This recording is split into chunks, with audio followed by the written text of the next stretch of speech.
Cara, aqui em Londres, você passa por vários perrengues. São vários que eu poderia contar aqui. Um desses bicos que eu fazia na época era um escritório, né? Era uma multinacional, que era enorme, ficava fora de Londres. Então, tipo, se eu ganhasse 30 libras para fazer essa limpeza, eu acho que eram umas 7 horas de limpeza.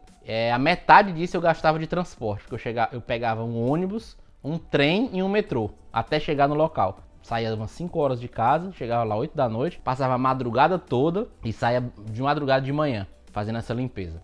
Tinha uns 3 brasileiros, mais uns 2 portugueses. Eram vários andares essa empresa e cada pessoa ficava encarregada de um andar. Então você imagina um andar inteiro só de mesa de escritório. Então a minha função era aspirar aquele andar inteiro. Então eu tinha um aspirador daqueles enorme com um cabo gigante. E eu tinha que ir soltando o cabo e aspirando tudo, os mínimos detalhes. Depois que eu terminava de aspirar, o supervisor vinha ver se tava tudo ok e tal. Um dos perrengues, não foi exatamente um perrengue, mas uma coisa que hoje, até depois de 15 anos, eu não esqueço, foi que num dia de trabalho, que eu tava nessa empresa, eu limpei o andar inteiro aspirando, terminei.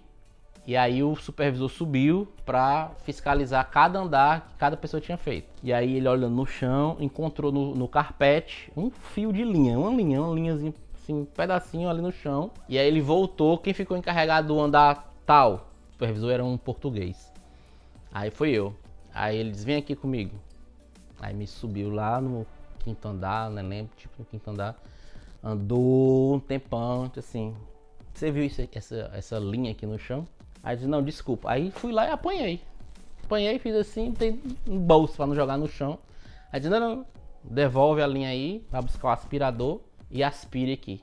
Aí eu, sério? Quer que eu faça isso mesmo? Sim. Você quer esse trabalho? Quer continuar trabalhando aqui? Cara, eu me arrepio, olha aí, é sério mesmo. Você quer continuar trabalhando aqui? Aí eu disse assim, eu quero, eu preciso. Então vai lá buscar o aspirador e aspire aqui. Só que o buscar o aspirador, meu amigo, era lá embaixo, eu descia de elevador, pegava o aspirador que era desta altura, o cabo era gigante, então eu ligava na tomada lá no começo, vinha soltando, então liguei o aspirador, aspirei ali um segundo, desliguei, voltei o cabo todinho e desci e disse, pronto. Cara, isso eu nunca esqueço, cara. Nunca esqueço porque não tinha necessidade, né, do cara fazer isso. Então eu considero como meio que uma humilhação que eu tive nessa época e eu tinha que ficar caladinho, engolir, né, o sapo, como a gente diz, porque eu precisava daquele trabalho. Me pagava lá umas 40 libras por noite, pra mim era uma parte do meu aluguel por semana que eu tinha que pagar. Então assim, hoje eu nunca esqueço, eu sempre conto essa história. E tem coisas que aconteceram aqui em Londres nessa época que refletem hoje no meu trabalho, no meu aprendizado, na minha formação como pessoa. Hoje eu me tornei cada vez mais perfeccionista e quando eu lembro de casos como esse, eu me lembro, poxa, o cara me cobrou uma perfeição, então eu acho que é assim que tem que ser e tal, entendeu?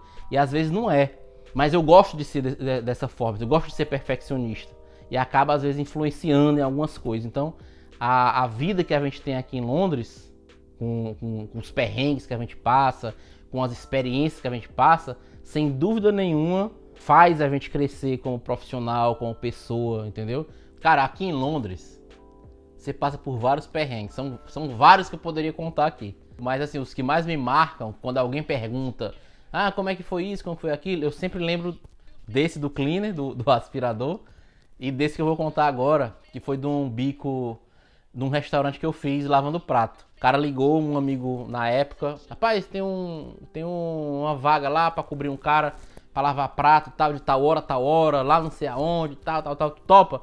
Aí naquela época eu não tinha trabalho fixo ainda, eu topo na hora. E fui. Era 1 hora da onde eu morava, de trem. Fui, e aí eu não falava nada de inglês, nem entendia, cara. Os primeiros meses que eu tava aqui, em 2004. Aí eu cheguei lá no restaurante, e o chefe só me disse assim, ó, lavar prato, né? Pra quem não sabe, lavar prato não precisa falar muito.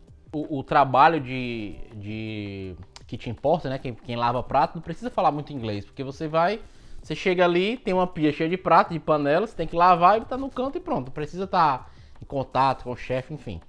E nesse dia eu cheguei lá, comecei a lavar os pratos, colocar, mas não sabia exatamente como é que era a rotina, até que horas ia, qual era o horário de intervalo e tal.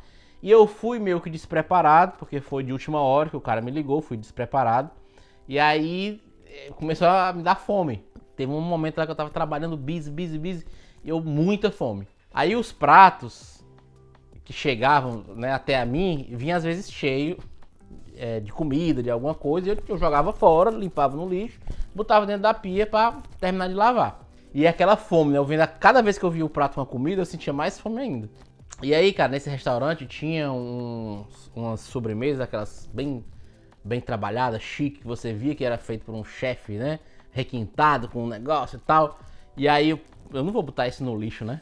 Aí vinha no prato e eu pegava e colocava aquilo dali num lugarzinho ali perto da pia, que eu dizia assim, eu vou comer isso aqui, eu tô morrendo de fome, eu vou comer isso já, pra sanar aqui o meu problema no momento. E colocava. Eu coloquei uns 5 ali, enfileirado assim, perto ali da pia, pra quando eu tivesse um intervalo, eu pudesse comer e matar a fome. E aí continuei trabalhando, lavando, nossa, eu lavei tanto prato nesse dia, minha roupa ficava toda molhada, a calça, a minha roupa molhada. Eu lembro que nessa época eu ia no banheiro e dizia pra mim mesmo, cara, o que é que eu tô fazendo aqui? Dava vontade de chorar, entendeu? Porque né, aquele esforço físico e tal, eu não aguentava às vezes. Mas aí logo voltava e continuava trabalhando. E aí na hora do intervalo, que eu tava esperando comer aquele negócio que eu tava guardando, um pouquinho antes, o chefe da cozinha chegou, olhou para aquele empilhamento de sobremesa que eu tinha deixado ali, e ele perguntou, o que é isso aqui? Aí como é que eu ia falar, né, que era para mim comer? Aí eu nem lembro o que foi que eu falei lá umas palavras do nada, que eu acho que ele nem entendeu, e aí ele simplesmente pegou a mão assim, ó, e passou, vrum, em direção ao lixo. Jogou as sobremesas que eu tinha juntado para comer pro lixo. Cara, aquilo dali, naquela época, eu tava morrendo de fome naquele restaurante, foi me dar um tiro. Eu fiquei assim, não acredito que esse cara fez isso. Nesse dia, todo mundo tinha saído para comer, e eu tinha um intervalo depois, não sabia como é que era a comida, perdi, né, entre aspas, assim, aquela comida ali que eu tava reservando, e aí eu tava tão esgotado nesse dia, tão esgotado, que os caras disseram, tem intervalo de meia hora. Aí eu saí do restaurante, fui comer numa lanchonete lá perto, e aí fiquei pensando, eu não vou ficar aqui, cara, não aguento, tava muito cansado, os caras falando também algumas coisas que eu não entendia, e aí peguei e disse, quer saber de uma coisa, eu vou embora. Aí disse, cara, eu não posso ir embora, vou deixar o pessoal na mão e tal, eu vou embora, não tô aguentando. E lá nesse restaurante, eles pagavam tipo uma semana depois, alguma coisa assim, e aí eu tinha trabalhado o dia inteiro, e aí eu vazei, fui embora, deixei tudo pra trás, inclusive, eu não lembro exatamente quanto é que era que eu tinha que receber nesse dia, mas era tipo em torno de 50 ou 60 libras pelo dia de trabalho, e aí eu fui embora, perdi o dinheiro, perdi o tempo, mas não aguentei nesse dia, fui embora pensando, pô, o cara fez isso comigo, eu tava precisando comer, né, com aquela fome ali, naquela ânsia de comer o negócio, o cara pegou, vrum, jogou tudo no lixo, e aí vazei.